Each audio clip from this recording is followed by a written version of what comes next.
A week after former President Donald Trump announced plans to launch a social media platform, and shares of the SPAC or Special Purpose Acquisition Company associated with Truth Social surged on the news, some stock analysts are scrutinizing Trump's lofty new venture. It's a horrible idea. Michael Pachter is the managing director of equity research at Wedbush Securities. It's one thing to, build a news channel like Fox or OAN that's a cable channel and can thrive on 1 million users, viewers, or 500,000 viewers or smaller, because the carriage fees on cable are pretty low.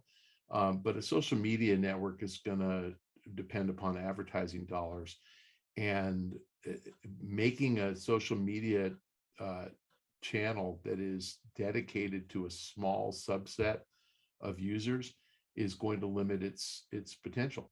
Trump lost his social media megaphone this year when Twitter, Facebook, and other social media platforms either permanently or temporarily banned him from their services after he was accused of inciting violence at the U.S. Capitol on January 6th.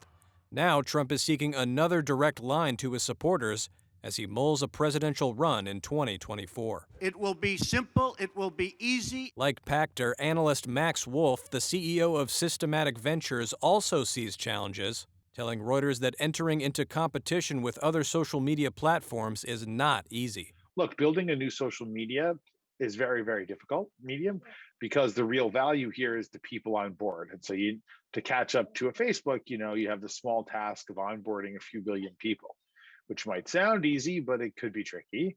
Odds are that this 2.2 and counting billion-dollar undertaking will end pretty badly, especially if it's built around one person who, however dynamic, is older and maybe past that person's peak influence and social footprint. But some believe there are people out there who have never been more starved for content from the former president, and shares of the SPAC linked to the new social media venture have been snapped up by amateur traders and Trump supporters, including U.S. Representative Marjorie Taylor Greene, who bought as much as $50,000 worth according to a regulatory filing.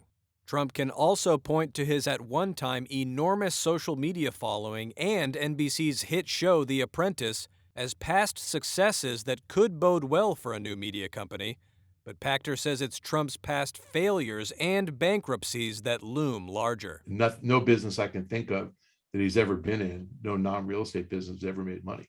He failed in casinos, airlines, steaks, wine, ties, everything else. In a press release, the CEO of Digital World Acquisition, the Florida-based shell company linked to Trump's new media enterprise, said the partnership would create public shareholder value and called it, quote, one of the most promising business combination partners to fulfill that purpose. Truth Social is set for beta launch next month and full rollout in the first quarter of 2022.